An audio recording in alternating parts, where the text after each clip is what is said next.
Hi, everybody. Welcome to Saint Misbehavin', the podcast about saints from people who are not. I am your host, Matthew Shadorn, and I am joined, as always, by my chief researcher, who I'm pretty sure has been stealing office supplies, Anna What? Dominy. Anna, how are you doing today? Where has this come from? I don't even go to an office. I'm just saying that my favorite pen is missing, and the list of suspects is very short. When did you last see this pen? I don't know. Well, if you haven't been keeping close enough tabs on it, how is it your favorite pen? All I know is that several weeks ago you were at my house, and today my pen is missing. Several weeks ago, and now I feel like these two incidents are very much not connected. Well, you'll never prove it. To me, I don't know. Well, innocent until proven guilty, so prove you didn't take my pen. No, the onus is on you. That's the thing. I feel like I put the onus on you by making the accusation. I put an onus on you. How's your mind? Singing this early into the episode, this is not a good sign. Anna, how are you doing today? I am okay. I got up fairly early and I went for a run before breakfast. Hey, that's feeling pretty virtuous. That's good. How was that for the rest of the day? I was so tired. And it was annoying because often when I go for a run, I'm like, I hate the actual run, but afterwards I'm like, yeah, these endorphins, lap them up. And today I've just felt very tired and meh. So yeah, in the mood for making some comedy. Yeah, I've never gotten where people were just like, I got a runner's high. I did some exercise and I felt great. And I was like, I've never once had that experience. This never once happened. I've always exercised and then terrible. felt like a miserable piece of shit. It's like, why? My lungs are on fire. My feet hurt. Everything's bad. I don't know. It's just terrible. Well, I'm glad you got some exercise. Have you done anything particularly saintly or had anything miraculous happen to you lately? I did something very unsaintly. It was like the antithesis of what we're meant to be doing. And I feel like I should just embrace that because often I try and find something very tenuous. So I thought you might appreciate just the openness. I'm starting to regret starting to do this podcast with you. I didn't realize you did so many bad things, but I feel like this is a weekly occurrence now. Or bi-weekly occurrence Listen, I have spent several hours on the internet meticulously researching the life of a sacred person for no money. So, So you've earned a few bad deeds. Yeah, exactly. Is this kind of moral calculus that's gotten the world into the situation that it's in today? Yes. Well, listen, I took 0 private jets this week, so I'm doing better than, all the world leaders trying to solve climate change. That is kind of hilarious. Thousands of world leaders fly on private planes to save the planet. Figure out what's wrong with the planet. Actually, back in June, when the G7 summit was happening, and Boris Johnson took a private jet to Cornwall, for fuck's sake, I wrote a spoof article and tried to submit it to some spoof newspapers. And it was about Boris Johnson taking a private jet and, some comedy alternatives for transport he could have taken. And I found it today when I was going into my Google Docs to put this research together. And I was like, oh, damn, it's just too late to re-pitch this and send it off again. Because he flew back on a private jet from Glasgow last night. Yeah. But then I just figured, next time there's a climate summit that achieves nothing that he flies to flies to on a private jet, I'll have the article ready to go, and I'm not going to sleep on it this time. You think they'll need to have another climate summit? Seems like they really sorted everything out with this one. Are you saying I'm being unnecessarily skeptical? No, I think you're just the right amount of skeptical. Well, this unsaintly thing that I did is probably going to add to the problem in a big way. So I was taking out the food bin, and I had our food bin was really full, but we also had an unopened bag of carrots that went off. So straight off the bat, terrible food waste thing. Right. It's when you get home deliveries, because supermarkets are still quite germy and stressful, so we get home deliveries. You don't have control over the date, so everything tends to go off on the same day, 3 days after all your stuff's arrived, and they don't have to tell you because it's not the same day. Right. So anyway, I had this bag of rotten carrots and it was just sat on top of the food bin. So I took the food bin out, and as I was emptying the food bin into the big food bin, I managed to drop the whole caddy in there. And like it had been emptied fairly recently, so there was a lot of gross food waste at the bottom, but it wasn't like very full. So to get the caddy out, I basically had to like put my head fully and like half my body fully in this bin to reach the caddy. So I did that, and that was gross. And then I opened the bag of carrots, started tipping the carrots in, and I dropped the bag. It was a plastic bag, and it was so far down, and I just looked and I was like, I'm not going in there again. So I'm sorry, the planet, it's my bad now. You've tainted that whole bag in the food waste bin. They're gonna have to throw all that food away. Yeah. That food wasted away, I guess. Yeah. I mean, I think in Oxfordshire they use it for fuel rather than compost. Oh, really? I didn't know that. Maybe. Maybe I think half and half, so they can just burn that and that'll be fine, probably. Oh, okay. Yeah, so that was my unsaintly thing. Yeah, that's pretty terrible. So, yeah, I'm sorry. That's all right. I was making an effort. You know, some people wouldn't even separate out their food waste, so... That's true. Monsters, but... I think our neighbors don't. There we go. Is that the one that blasts musical tunes out all the time? Yeah. The more I learn about these people, the more I'm glad I don't live next to them. Nah, they're fine. They hardly ever... I mean, no, they do it all the time. But it's all right. They're net positive. Anyway. They're very nice. They give us a lot of toys when their grandkids had outgrown, and that was very sweet of them. And that they're, is nice. You know, they occasionally take in packages for us. So what you're saying is, despite not sorting their rubbish, they're still better people than me. Perhaps. Have you done anything saintly? I haven't really done anything saintly. I think, well, I would like to plug something miraculous that I'm gonna do. Excellent. And that is it a live version of this podcast? It is, Anna. It's a good catch. It's a miraculous thing we're both gonna do. Much like Jesus emerging from the stone. What a beautiful way of phrasing that. Yeah. You mean the tomb? We will be emerging into the light of day to do a live podcast recording here in Oxford on December 12th. That's a Sunday. It's in the afternoon. You can make a whole day of it. They have a whole... Yeah, you can go to church beforehand if you need. Yeah, or after. Oh yeah, you'll definitely need to go after. Just to atone. We're at a nice place called the Jam Factory, which has a Sunday roast, which you can enjoy. I'd say the Jam Factory is our spiritual home. It really in many is. ways. Yeah. So it is a very appropriate place. In many ways, it is our church. But we are doing Saint Misbehaving Podcast live Christmas special, December 12th, Sunday, December 12th. We are going to be there, and we're going to be talking about Saint Nicholas. Predictable. It's a great, whatever. It'll be very lovely and festive. It's on theme for Christmas. It'll be lovely and festive, and you might learn about sex workers and cannibalism. Wow! So that's a little preview. Christmas traditions of what's going on with Saint Nicholas. You should probably buy tickets for your loved one as an early Christmas present. I think it's going to be that good. That's the thing. That's what you want is buy it for a loved one, buy it for a coworker. It's a fun day out. Spend the afternoon. You don't want to necessarily do things in the evening with your coworkers, but a nice Sunday afternoon activity. It's a bit much, isn't it? Yeah. Sends the wrong message. Yeah, exactly. This is why I only meet Anna during daylight hours. And that's, so keep things professional. Buy them a ticket for this very above board show. Yeah, so it's great. It's only £4. Come on out. You can see us in person. We're going to have fun. We're going to interact with the audience. I will probably be wearing a Christmas jumper. Yeah, we'll both be wearing Christmas jumpers. I was planning on wearing a Christmas jumper too. Oh my God, can you bring Tavish in a Christmas jumper? Maybe. I don't know. I'll see if I might get Tavish to work the door. So yeah, I think if Tavish is there, we'll sell way more tickets. Yeah, Tavish will be there. Know that Tavish is going to be there. If you ever wanted Tavish to being know, there, not guaranteed. If you've ever wanted to meet the most Scottish baby you've ever seen, yeah, you should come to this show. But yeah, or if you've ever wanted to find out about Split. Yeah, and either way, or if you wanted to ever meet us in person, options. Or just want to support the podcast, come and see us live. Tell your friends, tell your family. It's gonna be a fun time. It will be fun. And I'll probably be like eyes deep in mulled wine. So yeah. Oh, well, don't do that. Well, no, but I mean, remember the episode where I'd had all the pina coladas? That was like one of our best ones. Yeah, I remember that episode that I had to cut an hour of Drunk Anna out of in order to make it listenable. An hour? I think it was close to an hour. Wow, I'm sorry.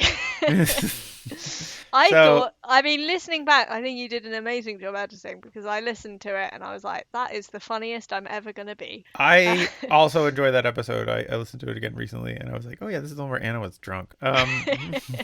So there we go. I'll be imbibing the festive spirit. Come perhaps. and join us. So come to that in Oxford. If you're coming in from out of town, the Jam Factory is basically just across the street from the train station. Oh yeah, that's so true. There's so many reasons to come. It's great. It's totally worthwhile excursion. So we're doing it early in the afternoon. It's fun. Anyways, so come do that. We'll bug you guys until the show happens. But yeah. And we are still very new. This is our first live show, so I have no idea how the recording's gonna go. So if you don't come to the live show, you might never hear it. Yeah. That's a good point. So yeah, we need to get our friend Sarah on helping us do the recording stuff. So you got to broadcast her name now, just to add to the pressure. Like, please, Sarah. Sarah does not. We promised the public. Anyways, Anna, today is November 7th, 2021. Who is today's saint? Well, today's saint is actually celebrated on the 9th of November, so you got a couple of days to prepare. Oh, good. For Steel yourself. Your celebrations. Yeah, and her name is Margery Kempe. Wait. Clearly, very famous saint, because everyone's naming their children Margery these days. Margery Kempe. Yeah. Yeah. I can't believe you've laughed at that more than you laughed at Carlo Gnocchi last time. But I mean, it seems silly to be a saint and then they're just like Margery Kempe. I don't know. Margery Kempe's like a PTA mom from Wisconsin. Like, that's like the least saintly name I've ever heard. At least Carlo Gnocchi has like a crazy name. Like, Margery Kempe's the most boring name I think I've ever heard in my life. Oh, I'm sorry. Yeah, but I mean, maybe Carlo Gnocchi is the Margery Kempe of Italy. Maybe everyone's like, ugh. Maybe, yeah, that's me. I'm exoticizing the Italian name. Yes, and that's not fair to the people of Italy. Yeah, you're right. All right. I feel like this podcast has not been fair to the people of Italy. Oh, never. In our dealings. Did I tell you that? Oh no, I was hanging out with some friends, and they had some other friends that I don't know, and they were like, "Oh, our friends had a baby," and I was like, "You cheaters, hanging out with other babies." And they were like, "Yeah, they named their daughter Maggie," and I was like Maggie Thatcher. She was like, "That's what I said too," and oh no. And her boyfriend was like, "What? I didn't even think about that," and I was like, "That is the only thing I thought about." She's like, "It's also like her middle name is Elizabeth," and I was like, "What? This is the most Tory name I've ever heard." Are they secret Tories? Anyway, but yeah, that's a good way to find out if your friends are Tory. Yeah, but Margaret Elizabeth. Apparently, they were grandmother's names or whatever. But I was like, I don't know. It's whatever. If your grandfather's name Adolf, I'm not naming my kid Adolf. Anyways, yep, that checks out. Like, yep. Thatcher, Hitler, same. That's what we're going with. The official line of this podcast. I'm not going to apologize for that analogy. Fair. I mean, I don't think Margaret Thatcher could even paint, so in many ways, what? Even fewer redeeming qualities. I know. On paper, you're like, Maggie Thatcher. I don't know. Tough choice. God. Couldn't paint. Might have to cut that. Anyway, so yes, Margery Kempe was born Margery Burnham or Brunham. Is that more exciting? Her maiden name? No. Getting worse. If anything, more boring. Yeah. Around 1373 in Bishop's Lynn, now King's Lynn, in Norfolk, England. Oh, wow. Obviously, she's English. British saying. I thought she was Wisconsin, but yeah. I was like, oh, it's me, Margery Kempe. I'm a saint now, you know. Her father, John Burnham / Brunham, was a merchant in Lynn, mayor of the town, and a member of Parliament. Oh, wow. Very successful man. Yeah. Good for old Mr. Burnham. Good stock. Oh, yeah. No records remain of any formal education that Kempe may have received, but as an adult, a priest read to her works of religious devotion in English, which suggests that she might have been unable to read them herself. Oh, that's too bad. So clearly they hadn't thought of private school by this point. Right. Maybe she was just lazy. She's just like, can you just read them to me? Oh, so tired. My eyes hurt so much. My kind of saint, right? Exactly, yeah. Although she seems to have learnt various texts by heart, so that's nice. That's pretty devout. devoted. So she's got a good memory. That's nice. It's good to have my memory's disgusting, but disgusting's not the right word. My memory is... I mean, disgusting's an interesting choice. Like, well, do you just play scenes back in your head, but everyone's just covered in poop? Yeah. Well, I saw some disgusting things today because Tavish had a real poo explosion. Oh God. So I do have some rather disgusting memories, but I should say my memory is terrible. See, the problem is I was going through the synonym Rolodex in my head, and I just kind of spun a wheel, and disgusting came out. Yeah. I should have just said terrible. I mean, you always call me the wrong name, and we've been doing this for like ages now. So in fact, we've been friends, well, not friends, obviously, for 5 years now, and known you still associates forget my name for 5 years now. Yeah.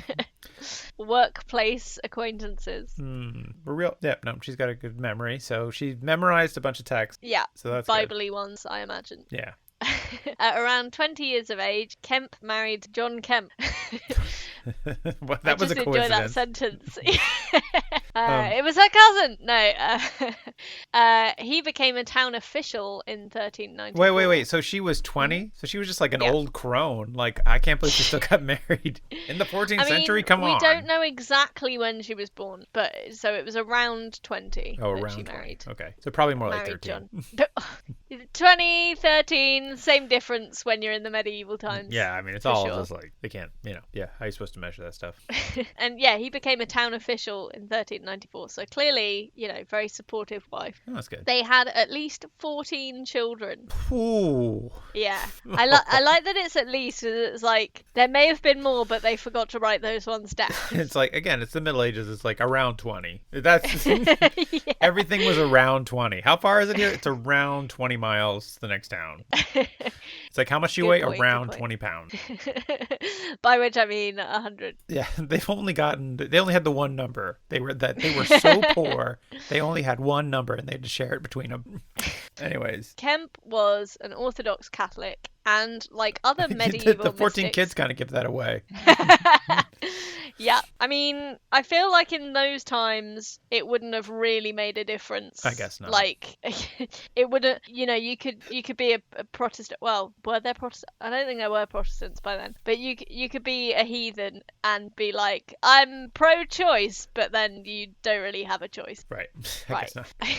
Birth control wasn't great at the time. Yeah. Or from the other stance, you could be like, I'm such a good Catholic, I am not going to use birth control. It doesn't exist, so you don't win any saint points for that. Oh, good. But yes, so like other medieval mystics, she believed she was summoned to a greater intimacy with Christ as a result.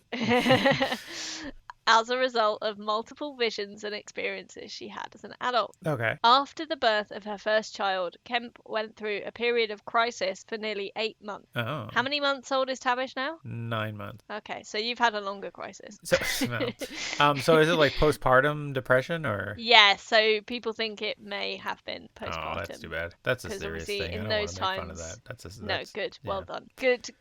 Very moral high ground of you, Matthew. Yeah, well, you know well what? Done. Hey, Matchadorn has his limits, all right? Your saintly thing today is that you have decided not to make jokes about that. About a very serious issue that affects, families all over the place. And, yeah. Yes. During her illness, Kemp claimed to have envisioned numerous devils and demons attacking her and commanding her to forsake her faith, her family, and her friends. Come on, girl, let's get out of here. Come on, ditch these losers. It's demon time. Yeah. Let's hit the road and never look back. Come on, Marge. She had a vision of Jesus in the form of a man who asked her, "Daughter, why have you forsaken me? And I never forsook you." That was just her dad, which is Yeah, well, I mean, at least he didn't call her like, babe or whatever, because a lot of these medieval mystics are like, Jesus is my boyfriend. Right. So at least she's like, Jesus is my daddy. I mean, she did say she wanted a more intimate relationship with Jesus. Yeah. So clearly Jesus here is rejecting her. Also, she said that Jesus came in the form of a man, as opposed to like, is Jesus showing up like as a porcupine sometimes? Could have been a lamb or a dove. Just like a maybe ball of fire or yeah. Well, have you seen the biblical depiction of angels? They're like weird squid. What? Look up like biblically accurate angel. All right, I'm gonna turn the safe search off first. Let's see if I can find it first. There's a song by a band called Future Biard called Biblically Accurate Angels. Well, that's beautiful. I'll put a link in the chat. Ew, weird. Right? Isn't that just very creepy? A bunch of eyeballs and circles and like just endless but kind flame. of like in a squid kind of way, but with feathers. Yeah, this is very Call of Very Cthulhu here. Yikes. So there you go. Wouldn't it have been more traumatizing if he'd appeared like that? Probably. Where was this description? That's hilarious. I don't know. All right. I think it's probably the book. I imagine it's the Book of Revelation because that's where all the trippy shit comes from. Fair. Anywho, all right, so what I like as well is that the past tense of forsake is forsook. Mm-hmm. That's fun. But also I'd say that he's like, why have you forsaken me? I never forsook you. It's like, well, you left her to have a shit time. So you kind of have, haven't you? A bit, yeah. So Jesus, bit of a dick here, I think. Yeah. But 8 months a bit too late here. Seems like if he was not forsaking her, he would have kind of popped in a little bit earlier. Popped in when the baby popped out. Yeah. Kemp affirms that she had visitations and conversations with Jesus, Mary, God, and other religious figures. Oh, there's just too many people coming over to your house, especially after you just had a baby. I mean, that was kind of the great thing about having a baby in lockdown is people just left us alone. And it's like, real bigwigs as well. You got to make an effort. Oh, that's the thing, right? It's not even like your friends come by and you can be like, I'm not going to fucking pick up. Like I came to your house the other day and you clearly hadn't cleaned in weeks. And it was just like, that was nice because it's just like, it's very casual. You're not trying to put on airs or whatever. But if I was like really casual, like I hadn't been planning for you to come round. Yeah, exactly. But like if you said like, oh, Jesus is going to come by, you're going to be like, well, shit, now I got to vacuum, I've got to, with a newborn. Yeah, and with a newborn and everything. While your husband's out being a town official or whatever, right. no support, but he didn't take paternity leave for that. No. So, and that she had visions of being an active participant during the birth and crucifixion of Christ. I don't know how that works. Is she saying that as like that's one event, or that's definitely two events, right? Two events, yeah. This baby's born and up on the cross with you. I did used to get very confused as a younger child when, it was Christmas and then 3 months later it was Easter. It was like, what? That was very quick. Yeah, I can see how that would be confusing as a child. There's a lot in the Bible that's not really appropriate for children to be honest. Sometimes there's just like random like bits of art where like Jesus is a baby and it's like, but when it periods when he should be like an adult, and I'm surprised there aren't like baby Jesus being crucified. I think there's a few artists like tried to take a run at it, and then every time they were like they got like halfway through, or maybe even they finished and a friend was like, no, just no to all of this. I'm gonna help you burn this. The great artworks that have been lost to history. It's for the best. Anyway, these visions and hallucinations physically affected her bodily senses, causing her to hear sounds and smell unknown strange Did she odors. smell toast? Because maybe I could tell where those visions were coming from. She also reports hearing a heavenly melody that made her weep and want to live a chaste life. 13 more children. I mean, she wanted to have a chaste life, but, oh, come on. I mean, don't we all? But then it's just like, oh, temptations of the flesh. I mean, I feel like no. I don't want a chaste life. All right, well, that's fine. Sounds boring. Yeah, that's fair. She prayed for a chaste marriage, went to confession 2 or 3 times a day, normal number of times. What? How are you even... It's been 6 hours since my last confession. And what do you have to confess? Well, when I left the last confession, I felt like I kind of left abruptly and didn't say goodbye, in a respectful way. So I just wanted to say, I'm really sorry about that. I'm going to confess that. Well, I mean, that was 3 minutes ago, so I'm not sure it even counts as a second confession. You've just popped back in. It's like you've forgotten your glasses or something. Yeah, exactly. I mean, literally nobody is sinning this much, except maybe billionaires. But like... that's okay. Yeah, in medieval times wouldn't be possible to sin that much. Speaking of people who sin a lot, did you see that the Pope said that Joe Biden can still take communion. Oh, wait, did you hear about the thing where there were some bishops in the U.S. who were like, Joe Biden, devout Catholic, Antichrist, was like, we're not going to give him communion because he is pro-choice. Wow. Yeah, and so some bishops are like, no, we're not giving Joe Biden communion, and they're like, what? Why? He's the president. No, what? But and then finally, isn't the whole point of communion that your sins are forgiven? Yeah. So. But then again, isn't the whole point of Christianity to be nice to people and not be an asshole? Yeah, so you would think. But most of the evangelical Christians totally missing the point. So yeah, I mean, so I guess Joe Biden was like, well, I'm gonna go speak to your manager, and so then he went and hung out with the Pope. Yeah, so he hung out with the Pope last week, and the Pope was like, hey, you have as much communion as you want. For you, Joe, anytime. He's turning up 2 or 3 times a day. So, see, he probably would want to confess 2 or 3 times a day. Yeah. I mean, well, he's the president, so I mean, the whole number of horrible things that are happening as a result of just running the country. Yeah. Probably should. Yes. So she went to confession 2 or 3 times a day, prayed early and often each day in church, wore a hair shirt, and willingly suffered whatever negative responses her community expressed in response to her extreme forms of devotion. No, wait. So what is a hair shirt now? I believe it is a shirt made of hair. Okay. And then what's the idea? Is it's like really itchy and like it sucks? So it's like a torment. Yeah. Didn't John the Baptist wore like something like that? Something like that. Yeah. I mean, it's like why why does God demand that you be itchy? Like, why is that? I don't know. Fairly sure that's the 11th commandment. Yeah, I don't know. It's just Thou shalt be itchy. To prove your devotion for me by being, kind of uncomfortable, like by wearing a wool sweater without an undershirt. Like, what? Like somehow this, I don't know. I don't see what it proves. I don't see how it gets you closer to God. But what do I know? I've never worn a hair shirt. Maybe it keeps you grounded. Yeah. Never get ahead of yourself because you always need to be itchy. I did, going back to talking about exercising, I did have like a weird like workout shirt that like every time I worked out in it. Was it made of hair? No, it was just made of some like fake material that wicks away sweat or whatever. Yeah. But it just rubbed my nipples raw. It was just. Oof. What a beautiful image. Thanks for that. Well, imagine running in a hair shirt. That would have been way worse. And she was breastfeeding, presumably, at the time. I feel like a hair shirt. Do you think it was a maternity breast? Yeah, oh my God. A nursing hair shirt. Yeah, 14 kids she was nursing for... Constantly. Around 20 years, let's say. Right. I mean, yeah, that's fucking nuts. I would think that a hair shirt would breathe pretty well, though. Feels like it'd be very loose knit. Yeah, but the nipple chafage. The nipple chafage would be would just be insane. It would just be so unfortunate. Yeah. Hey, people out there, be good to your nipples. And treat them with the respect they deserve. Yeah.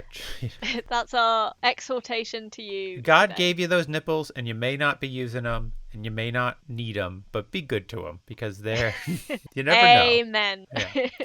God, we've got quite off topic. Kempe was also known throughout her community for her constant weeping as she begged Christ for mercy and forgiveness. So that gives you an insight into the hair shirt, I think. Oh God, make it stop. What's outside? Is that Margery outside? Is she crying again? Oh my God. Weeping, just I'm not checking this time. No, I'm not checking. Every time I check, I'm like, Margery, is everything okay? She's like, Jesus. She just screams Jesus at me. And keeps crying. And I don't know how to respond to this. So maybe annoying. Give her some nipple balm. That might help. Oh, yeah. Well. Oh, wait. Shit. It's not been invented yet. Hey, maybe just ditch the shirt. How about this? Hey, Margery, I saw you crying outside, and I got you this nice cotton blouse. Why don't you put this on?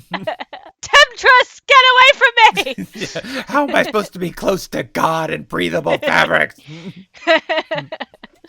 Well, it's funny you should say that because in one of Kempe's visions, Christ reassured her that he had forgiven her sins. Oh. He gave her several commands. That's like March. Please. Please chill out. Please. I forgive it. Whatever it is you've done, gone. Forgive it. Forget it. Out of my head, boof, gone. Just please. Please stop. Yeah, so he gave her several commands to call him her love, okay? Stop wearing the hair shirt. Oh, really? Give up eating meat. Oh. Take the Eucharist every Sunday. Pray the rosary only until 6 o'clock. Wait a minute. So she's like, well, I'm up at 8 every day praying the rosary. It's just it's a real 9 to 5 rosary praying. Yeah, in between the weeping and the confession, I guess.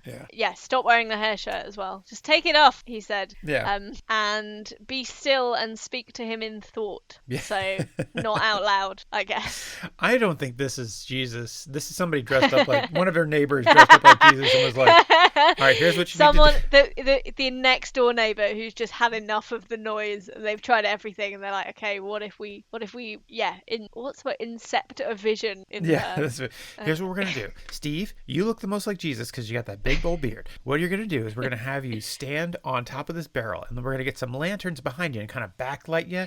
And then you know how Lucy has that really good singing voice. We're gonna have her do some like angelic, like that kind of thing, right? And then when she falls to her knees, to tell her not to look at you. All right, so we don't want to give away too much. But what we'll say is here's what we need her to do. We need her to stop wearing that goddamn shirt every day. We need her to like stop the fuck up. Meat.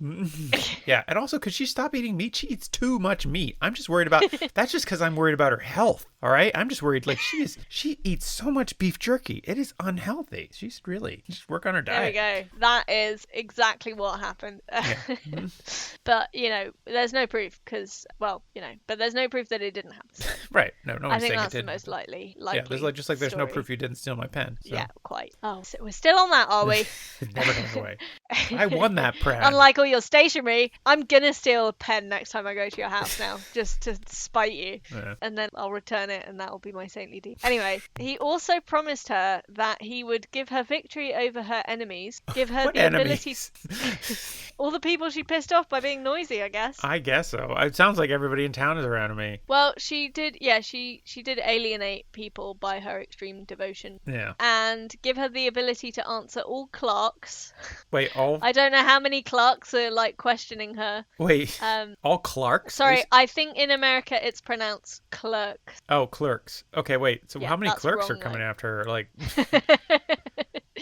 Well, I guess if she couldn't read and write, she's probably a bane of clerks. You know? Or you mean like clerks who work in stores? Like, ma'am, you need to pay for that, ma'am. It's for Jesus. You can't just steal a hair shirt just because it's for Jesus. Ma'am, you have to pay for the hair shirts, please. No, we know you're devoted, and Jesus calls you. We know that you can call Jesus my love, but. Still got to pay for the hair. Also, there's still an outstanding account for that beef jerky. Yeah. I don't care if you're a vegetarian now. You have to still pay for the beef jerky that you ate before you were a vegetarian. I don't think that's how it works. I think once you're vegetarian, all your meat debt gets all your cancelled. meat debt is erased, yeah. Yes. So he also said he would be with her and never forsake her and help her and never be parted from her. So that's pretty intense. She didn't join a religious order, but carried out a life of devotion, prayer, and tears in public. She's just doing her own thing. She's like, should I join a nunnery? No, I'll just keep crying on the public square. Going her own way. I love it. I mean, if I knew somebody in my neighborhood who was just like the lady who cried on a bench, like, I feel like that'd be upsetting. I don't know. Anyway. Yeah, it doesn't say much about the effect on her 14 children. Probably not embarrassing. Good. Like, Mom, quit crying. It's just the nativity play. Calm down. Yeah. Also, can you wear another shirt? Your hugs are so itchy. Also, because you've been wearing it for 3 months now, it really smells. Yeah. Can you just get another one? I feel like if you wash a hair shirt, it would just fall apart. It sounds like the most disgusting thing. Now there's hair all stuck in the washing machine. Oh god. Ugh. It's really messing up the village drainage. So gross. Anyways. So we'll be making hair shirts available on our Patreon. Yeah. Anyone who subscribes, we will made out of genuine Anna's hair. I was going to say, actually, I molt quite a lot, so I probably could, if I start now, I could probably make a hair shirt by like next Christmas. All right, well there you go. We'll come to our 2022 Christmas show. The 10th person in the door gets a free hair shirt made of Anna's hair. Oh dear. Anyway, I mean, it's happening. It's going to happen now. Yeah. Her visions provoked her public displays of loud wailing, sobbing, and writhing, which frightened and annoyed everyone, including clergy and lay people. She's writhing now. That's the thing. That's the thing. And it's just like, I wish we could do something, but her goddamn dad's the mayor. So goddamn, can't do a goddamn thing. She has mayor's daughter privilege Yeah. that she is really using to its fullest extent. At one point in her life, she was imprisoned by the clergy and the town officials. So there we go. They overruled her dad and threatened just for her own safety. No, apparently they threatened her with lots of horrible threats, including possibly threatening to rape her. Although she doesn't. Yeah, sorry, might have to trigger on that. But she doesn't record. She doesn't ever mention being sexually assaulted. So maybe it was an empty threat. Right. But good to know that the clergy have always been great people. So what do we threaten her with? Hey, wait a minute. No. Here's one thing I got an idea okay, about. what if we threaten her with making her wear a hair shirt? No, she's already. Work. God damn it, Steve! You need to pay more attention in these meetings. What about we chafe her nipples? All right, you know what, Steve? Just go wait outside. The thing is, like, wait, is this Steve from The Vision? I don't remember. You need to think of more characters. Sorry, everybody was just named Steve. There could be more than one Steve in this town. True. So they arrested her on 2 counts of like annoying people, like just being. You've annoyed both the clergy and the layman. That's 2 counts of annoyance. 1 count of writhing. 7 counts of public crying. It's a tough legal system. After this difficult time, Kemp undertook 2 domestic businesses. She decided to get up and go, Busy people are happy people, productive people. She's like, you know what? My crying and writhing hasn't been quite the windfall. This is the perfect time to start a business. Yeah, maybe I'll just start working from home. Can you imagine her going on Dragon's Den with a hair shirt and all teary and like, I got some great ideas. They're all from Jesus. Oh, God. She started a brewery and a grain mill, which is smart because, grain, beer, same stuff in it. So it's like... Do you know how beer's made? No. I've been on a brewery tour, actually. The guy giving the tour was drunk. So I'm not sure we learned much. We did get a lot of beer, though, so that was good. I mean, I don't like beer, but I drank it because it was free. Oh, that's nice. Yeah, I mean, that does make sense. You have the grain. You might as well make the beer. Yeah. But yeah, apparently, for medieval women, these were both common home-based businesses. Yeah. So this is the OG MLM. Like, want to get rich without your husband's permission? Yeah. Sell some beer. That's true. And this plays out because both failed after a short period of time. Oh. I think she's just got too much going on. 14 kids, relationship with her husband and Jesus. Mm-hmm. So a very strict crying and writhing schedule. Yeah. I mean, she's just praying to the rosary until 6. She's got to do confession 3 times a day. Where is she finding time to make beer? Exactly. I mean, that's the question that Vogue would ask when they interviewed her, like, medieval women, can they have it all? Working moms. Working moms with 14 kids. Yeah, there's no mention of nannies here or anything. No, I guess she would have been kind of well off, right? Because her... Yeah. Seems like she came from a well-off family and her husband seemed to be doing all right. And her husband's quite well-to-do. Although she tried to be more devout, she was tempted by sexual pleasures. How could she be more devout? Well, she was tempted by sexual pleasures. Oh, okay, and I guess the having of the children, because Catholics believe that, as we discussed last week, I think, with the act of sex in itself is sinful, which is why we're born with the original sin, right? Even though she was married, that was the Augustinian approach to it. So I mean, she was like, I don't want to be sinful, but then my husband's like, you look real good. But I just love the D. It's like, baby, that hair shirt looks real good. You know what? It would look even better on our bedroom floor. Hey, any excuse just to take it off, to be fair. Yes, kind of, yeah. She was just, I mean, that's the thing, is the temptation's too much. It was like, because as soon as she'd get home, she'd be like, oh, I gotta take off this shirt. And then she'd just walk around topless, airing out her nipples. Those sweet, sweet bleeding nipples. So she was tempted by sexual pleasures and social jealousy. So I guess the middle class is always competing with each other. Yeah. Who's got the biggest donkey, I guess, would be the analogy for like a Land Rover or whatever. I mean, this does seem like mule, this is where all the energy's like wagon. That's what I meant.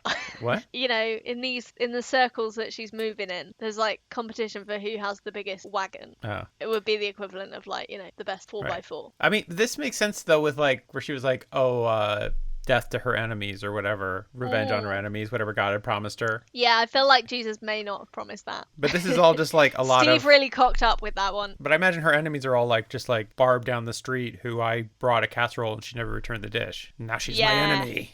Yeah. Well, it was a Le Creuset, goddammit. Those things are valuable. Oh yeah, those are expensive. Those are nice. Striving to live a life of commitment to God, in the summer of 1413, Margery negotiated having a chaste marriage with her husband. So clearly the hair shirt's no more. Right. So this is like after the 14th kid, she's like, I'm really going to put my foot down this time. Well, it's interesting you should say that, and we'll come back to why. Okay. So hold on to your hat. She was motivated to make a pilgrimage by hearing or reading the English translation of the Revelations of Saint Bridget of Sweden, who I'm guessing did lots of pilgrimages. Wait, so she's a pilgrimage to Sweden? No. So Bridget of Sweden talked about the virtue of doing pilgrimages to Holy. Oh, I see. Not Sweden, I guess. So talked about the virtues of leaving Sweden, maybe. So it's warmer, literally everywhere else. Especially in the Holy Land. So the Revelations promote the purchase of indulgences at holy sites, pieces of paper representing the pardoning by the Church of purgatorial time otherwise owed after death due to sin. Right. Now, obviously, Margery is a prime target for these indulgences because she clearly has an inflated sense of how much she has sinned, right? Right. So she's going to be raking them in. So Margery went on many pilgrimages and is known to have purchased indulgences for friends, enemies, herself, and the souls trapped in purgatory. So what I'm hearing is the church really ripped her off, capitalizing on her low self-esteem. Yeah, it's like, well, you bought some indulgences for yourself, but what about your family? What about your what friends about your and enemies? your neighbors? well, I think a true Christian would buy some for their enemies. Well, I guess that's true. I hadn't thought about it that way. And it's like, yeah, and you know, and there's lots of people in purgatory no one ever bought indulgences for. You should probably buy some for them as well. Yeah. That was a great day at the indulgence store. Clearly she's just falling for pyramid schemes all over the shop. After the brewery and the grain and now the indulgences. She's just very gullible. Yeah. By the sounds of it. Oh, poor Mark. Indeed. In 1413, so the same year that she negotiated a chaste marriage, right, she left her husband to make a pilgrimage to the Holy Land. So that would have made the chastity a bit easier. Yeah. Distance. Sure. Distance, the most effective contraceptive. I mean, it makes it easier not to fuck somebody when you I mean, I feel like I said it more eloquently, but yes.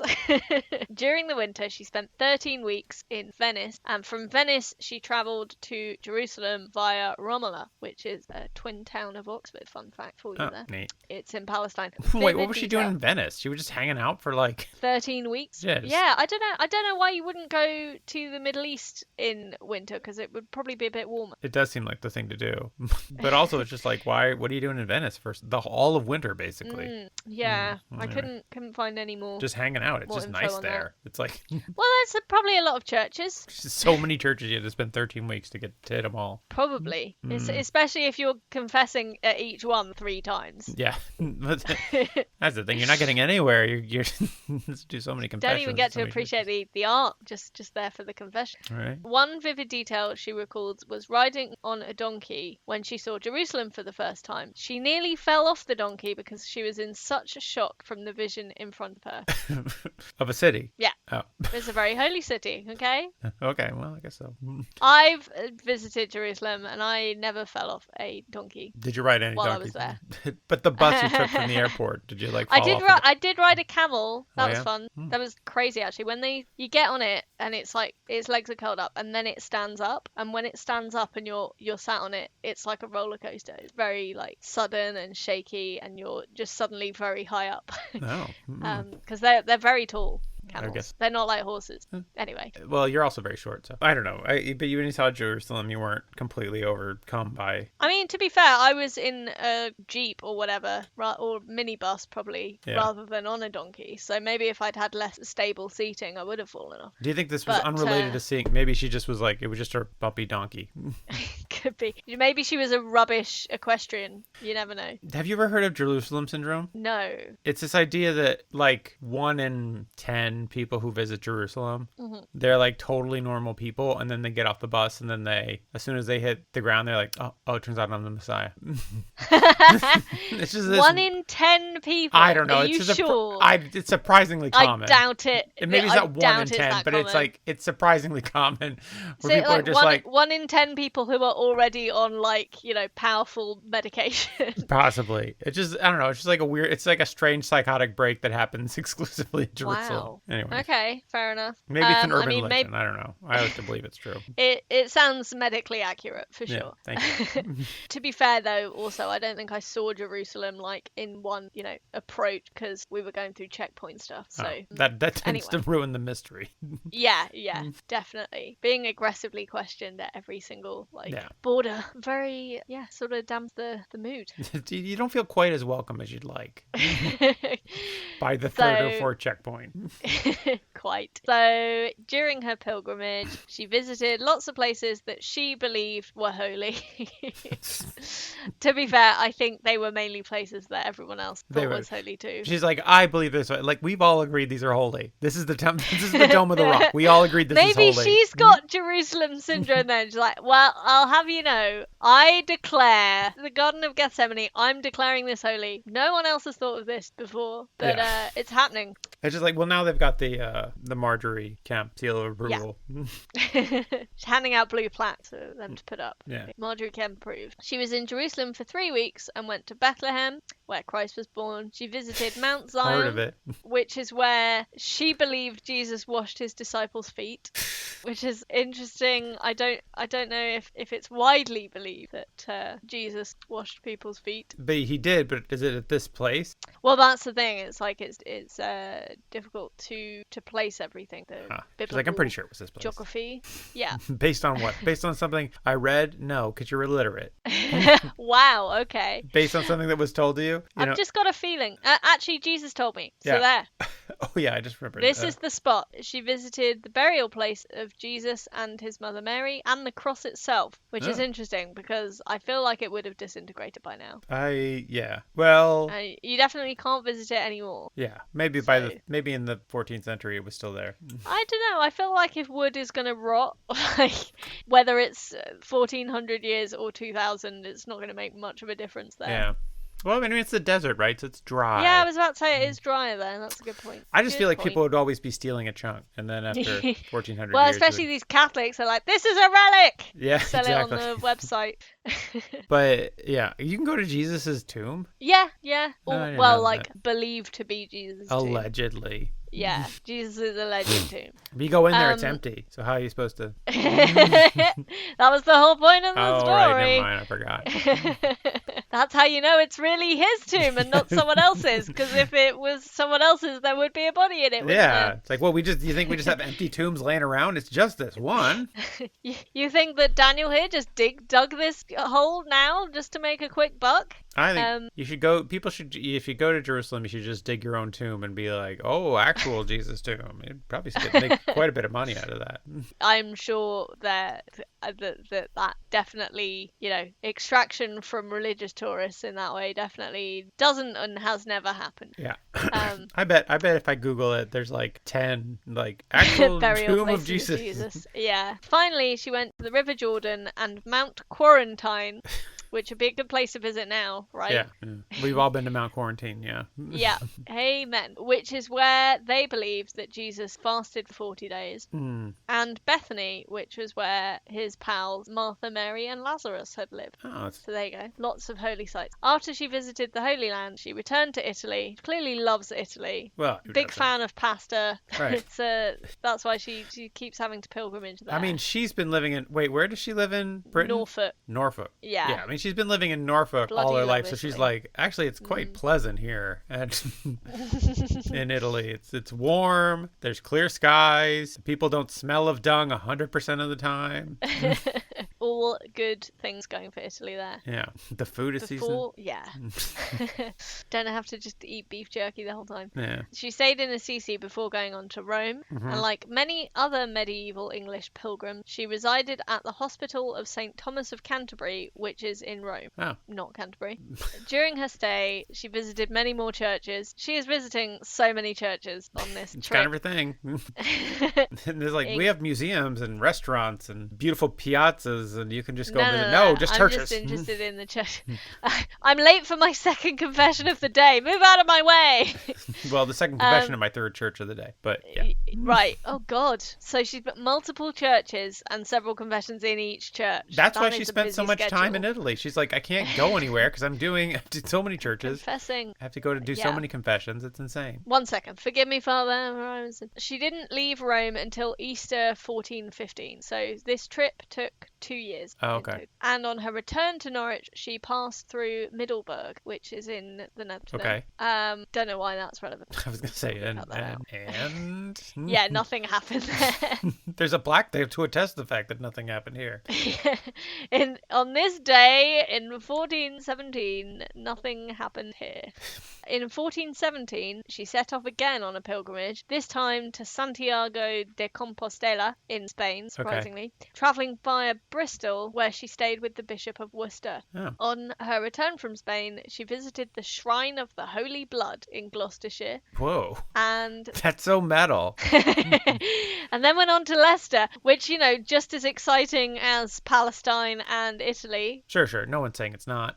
It's still as full of as much history. Yeah. Just as beautiful Richard scenery. III was buried there, wasn't he? What? Richard III was his body remains were found under a parking lot down in to the Leicester, car park. I think? Yeah, I remember that. Yeah. Why did I say parking lot? I've been talking to you too long.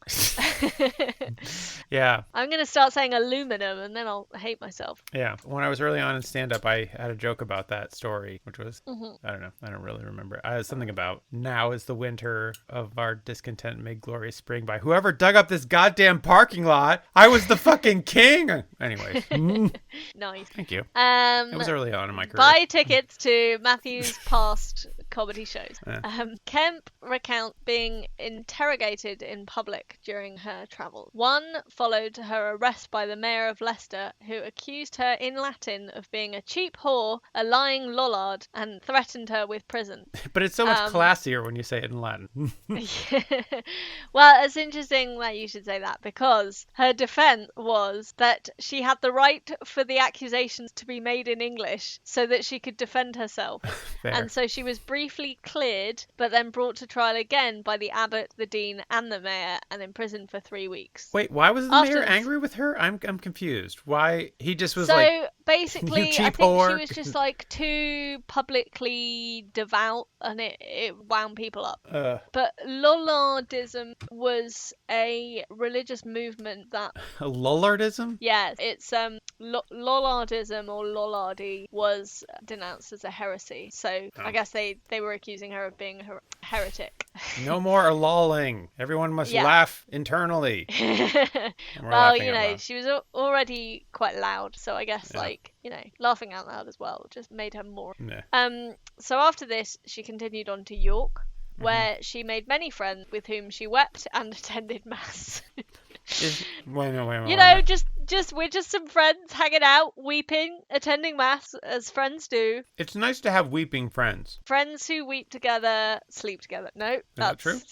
Not. I don't know. But yeah, I mean, it's nice. You know, it is good to have friends that share your hobbies. Yeah, definitely. But as well as friends, she also encountered more enemies, people who accused her of heresy again, and eventually she was found innocent of heresy by the archbishop. Oh, so nice. that put an end to things. She returned to Lynn sometime i.e. Bishop's Lynn, her hometown. Right. Not okay. a friend called Lynn. No, she returned to Lynn. Who was her crime buddy? Well, you know, Margery and Lynn, I feel like, you know, they're the medieval Thelma and Louise. Sure. Right? They rode a carriage off the White Cliffs of Dover. Anyways. or Norfolk. Somewhere. She was tried for heresy multiple times in her life, but never convicted, and mentioned in her autobiography with pride her ability to deny accusations of heresy. They're like, "You're a heretic," and I'm like, "No, I'm not." I'm so good at saying I'm not a heretic. They got no response to that. That's how you do it. The possible reasons for her arrests include her preaching, which was forbidden to women. Oh, okay. Her wearing of all white, even though she was a married woman. After Labor Day? Well, apparently this was her impersonating a nun, which I love. Like, in this country now, you can get in trouble for impersonating a policeman, right? Right, yeah. But you can get in trouble for that in pretty much every country, I think. well, okay, sorry, yes, what I meant was nowadays you can get in trouble for impersonating a cop. In these times, it would have been probably worse to impersonate a nun. Right. Or her apparent belief that she could pray for the souls of those in purgatory and tell whether or not someone was damned in a manner similar to the concept of the intercession of saints. So clearly, people did not buy that she was a holy person. Right. But she was also like, by the way, I can just kind of see that you're damned, so you might want to do something about that. I can see why that would turn... Well, yeah, but then she'd be like, I'll buy you an indulgence. Yeah. Right? So... Great, thanks. I don't see what the problem is. Margery was also accused of preaching without church approval, as her public speeches... Preaching without a license. Yeah. Her public speeches skirted a thin line between making statements about her personal faith and professing to teach scripture. So it sounds like she's just making it up. Right. Which, to be fair, was like most of my theology degree as well. So yeah. I relate. It sounds like they can't handle her truth bomb, and so she's being cancelled. Yeah. Oh my God. Early embryonic cancel culture. Yeah. Right here. By the PC police. By which I mean. And by C we mean pretty Catholic. Yeah. Exactly. During an inquiry into her heresy, she was thought to be possessed by a devil for quoting the scripture. This woman can't remember the Bible. She must be possessed by the devil. Well, hey guys, the logic is clear. What would the devil do? He would just preach a bunch of scripture.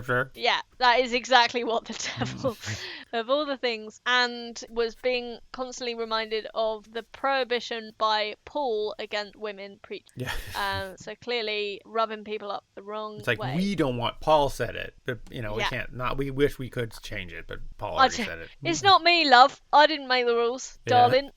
Kempe proved to be something of a nuisance in the communities where she resided. Yeah. Oh, shit. How is this news? That's been... We've been here for an hour. That's... Sorry. Well, I thought it bore repeating, so the way it was phrased. Yeah. That's fair. Her frantic wailing and extreme emotional responses seemed to imply a superior connection to God that some other lay people saw as diminishing their own or inappropriately privileged above the relationship between God and the clergy. So so there was a lot of jealousy, I think. She claims to be God's best friend, and everybody else is like, well, we thought we were friends with God. Yeah. I feel like God's the one who's, at fault here, really. If you go around making everyone believe that you're their best friend, then this kind of trouble is bound to happen, right? Yeah, but she's, everybody's their best friend, but then Margery's God's BFF. Best friend, Definitely. She's got, God's got lots of best friends, but then he's got, a couple best friends. Yeah, Margery. Yeah. Popular guy is God. During the 1420s, she lived apart from her husband. So, clearly pilgrimage didn't work. She had to to stay, they had to live apart when she was home as well. Right, because she got back, she was 2 years, and she was like, oh, I forgot how hot this medieval dude was. Come here. What was his name? I don't remember. John? Wait, no, that was her dad. I mean, probably her. Oh, it was. Her husband. Her dad was called John and her husband was called John. Yeah. And everybody else was called Steve. Yeah, that's true. I mean, very medieval name, John. However, John fell ill and she returned home to nurse him. Oh, that's nice of her. And their son, who lived in, one of their sons, presumably, who lived in Germany at the time, also returned to Lynn with his wife. However, they both died in 1431, i.e. the husband and son. Oh, okay. Which, so I guess not a very effective nurse. Or just, medieval medicine, not very good. Or just medieval times. It's just they got the Black Death and then... Yeah, could have been it. Yeah. Well, she at least would have had, by the sounds of it, adequate PPE because she didn't die. So, hooray. Around this time, she dictated her book, known today as the Book of Margery Kempe, which illustrates her vision, mystical and religious experiences, and her temptations to lechery, her travels, and her trial for heresy. Oh, there's So some racy bits about temptation to lechery, is there? It's got everything: travel writing, lechery, and a trial. Yeah. Like, what more do you want in a book? Actually, in the back, there's her brownie recipe too. It's kind of amazing. Do you know the best book? It's funny you should say that, because there is actually a recipe in the book. Oh, really? For what? Let me find it. Hang on. Margery. I didn't include it because I wasn't sure how I would introduce this concept. And then you just went there. A recipe added to the final folio of the manuscript. Oh, okay. It wasn't her. It was someone else added in a recipe to the manuscript. Because it's like they were like, it's almost perfect. What's it missing? A recipe for medicinal sweets. Oh, That's what nice. it's missing. There you go. So, I mean, That's maybe pretty she great. was a good nurse then, if she inspired this homeopathic recipe. Right. Well, maybe she kept like referring to the medicinal sweets, and people were like, well, how am I supposed to make these? Someone is definitely capitalizing off this as well. Like, buy Margery's medicinal sweets. Only $2.99 when you buy the book for $12.99. Yeah. I mean, I also like that. I feel like her like agent was like, Margery, it's so good, so much great stuff in here. Can you put a little bit of lechery in there, because the lechery really sells. Lechery sells. That's the well-known advertising slogan Yeah. for in the 15th century. Yeah. The madmen of their time were all like, leche sells.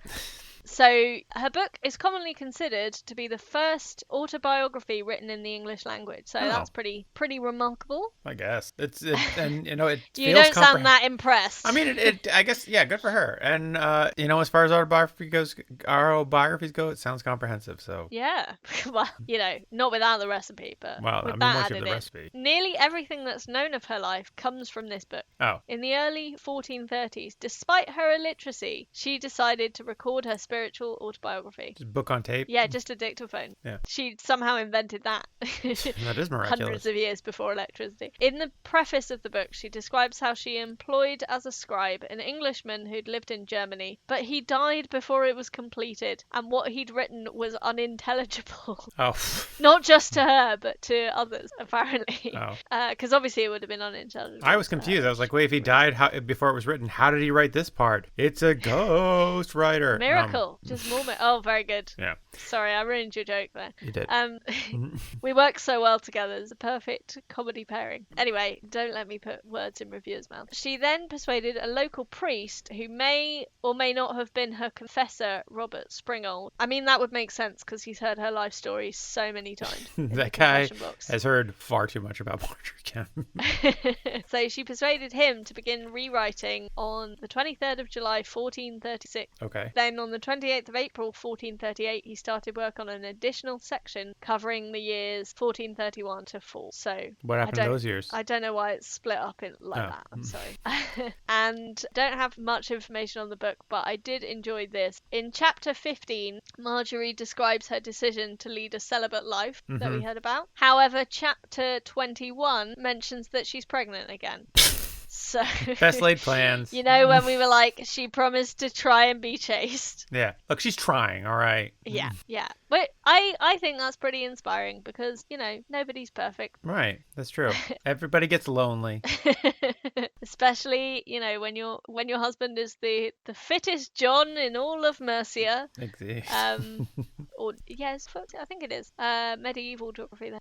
Let's just say this.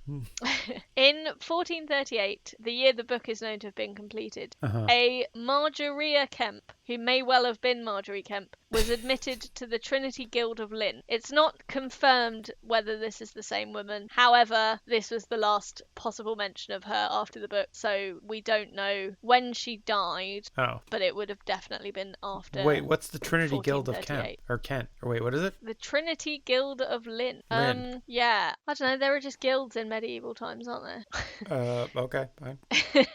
It was some club. The point is, that was the last mention of potentially her in her life. And then she died, and then whatever. Yeah. So, what do you want to know next?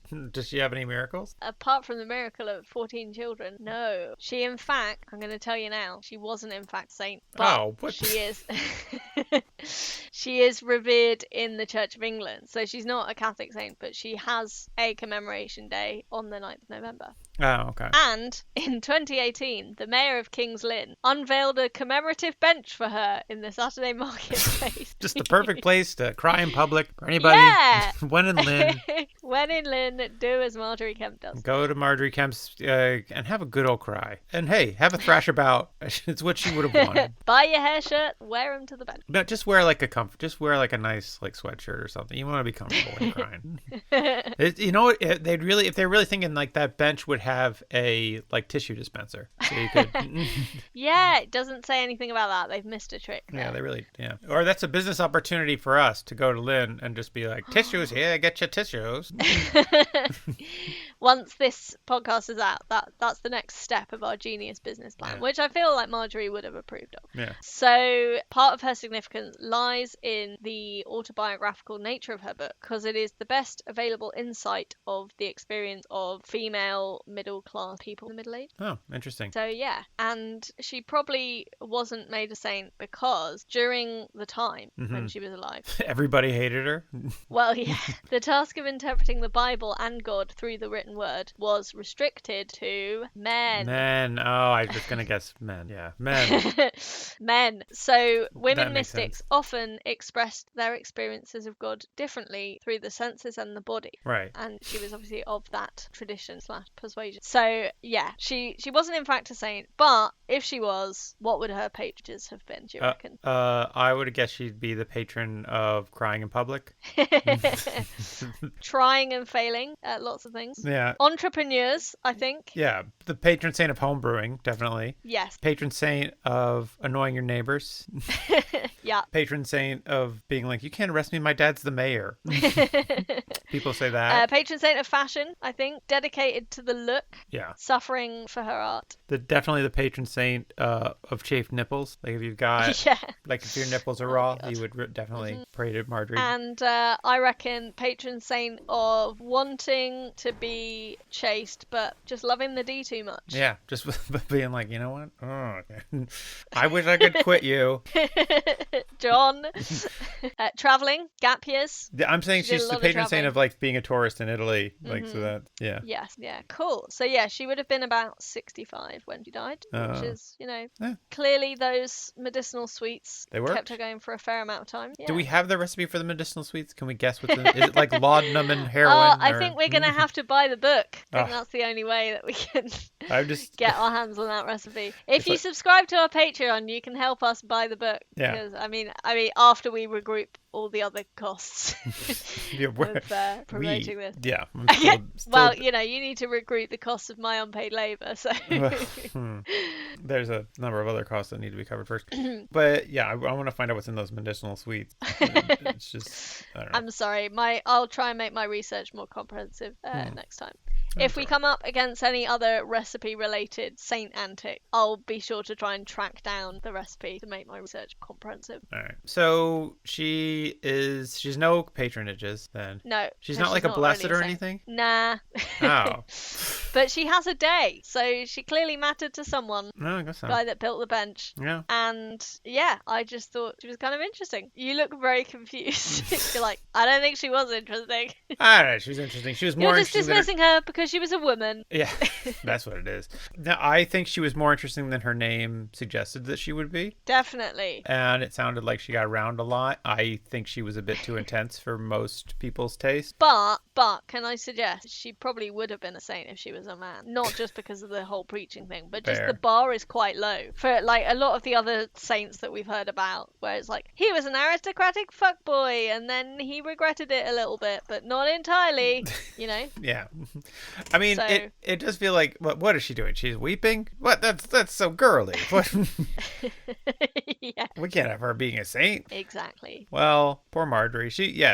I don't, but I mean, like, she was just really devoted. Mhm. But was she Which doing, is kind of saintly. was she doing anything good? I guess she didn't do anything for the poor or anything. Yeah, I was going to say, it's just like, that Or guy who even was a, her own children. Like, yeah, I mean, doesn't yeah, say she spent much time with them. also, yeah, that's what I was going to say. Like, she did 14 kids, and she seemed to be doing a lot of other fucking stuff. And I'm just like, I feel like 14 kids that's your job now. Like, okay, so you're saying that my moral assessment of her value is flawed.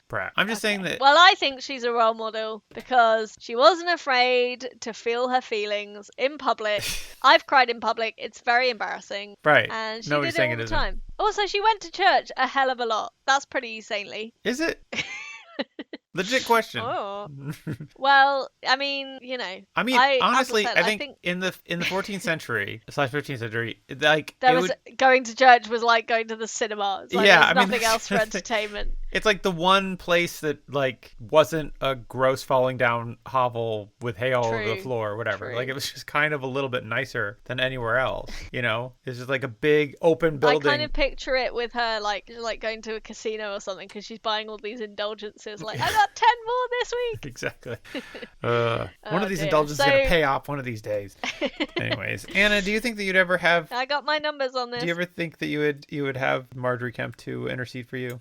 Well, I mean, I don't know if it would be very effective, given that she's not in with God in the way that she maybe thought she was. Well, she's not. I mean, this is her whole thing. Is like she's not officially in with God, but she's in with God. She knows God, but not like officially. She's kind of like a back channel saint. Yes. She's like she's off the books. Maybe she could fast track me, and she would probably buy me an indulgence, which might help. Yeah. If I end up in purgatory, I think, as I said, with the whole like wanting to try and then not actually getting very far with the trying, I feel like that's an attitude that I very much share. Right. So we have that in common. So maybe wouldn't help me to become a better person, but I feel like we'd get along. Yeah. Yeah. I mean, if she wasn't writhing or whatever, and it would be good to have a cry buddy. Yeah, that would be a bit embarrassing. And I think that I think that if I ever had to cry in public, which I often feel like I do, she'd be good. Do you think if Margery was with you, you'd feel more safe crying? I feel like I would. I'd be like, I don't know. Do you know what you could, because you'd start crying and then she'd start crying and writhing, so everyone would be paying attention to her. She's like, you call that crying in public? Let me show you how it's done, you pussy. Get your writhe on, idiot. Yeah. Christ. So a good person to know in that respect. Yeah. Also, her dad was the mayor, husband's an MP, powerful connections. Right. Didn't seem to keep her out of trouble. She seemed to be pie. True. But maybe she would have been, in prison for longer without her connection. Probably. That's always the way it is. Well. But yeah, so I think she was a medieval Catholic who wasn't afraid to have lots of sex. Yeah. And therefore, someone we can all look up to. I suppose so. Feminist hero, I'd say. I guess, yeah. I guess because she was open about how tempted she was to lechery. She's like sometimes I just get horny, and I'm not going to apologize for that. Yeah. So yeah, I think you're really underestimating her. I mean, I think presumably she's just having sex with John. I mean, it's not like she's like, oh, I felt lecherous, and well, there was this guy in Italy, This poor monk. Yeah. So it's not like she was. I don't know if she's faithful. Goes up to the purported tomb of Jesus. You think that's a hole? Yeah. Anyways, Anna, thank you. On that note, thank you for bringing me this tale of this definitely holy person. Holy, groundbreaking. Right. Smashing the patriarchy. Yeah, she's out there. She's trying to do. She's fighting to be, to have the church that she wants to have the relationship with God that she wants to have. Exactly. And she's getting smacked down by the patriarchy. So, so what are you gonna do? But good for her. Getting smacked down the patriarchy, but also hitting. Yeah, so exactly. And if anybody has any medicinal sweets out there and they want to send them to us, please do. Bring them to the live show. And by medicinal sweets, I mean edibles. We can't put that on the posters, but we can't put it on the posters, but between you and me. So yes, that is the 12th of December at 2 p.m. at the Jam Factory in Oxford. It's going to be a fun time, if you just guys. Get yourself to Oxford, you'll find the Jam Factory. Yeah, it's literally across the street from the train station. You can't miss it. Well, you could miss it, but it'll be easy to find. We have faith in you. And so much faith, because you are going to have a blessed day. Yeah. Bye, everybody.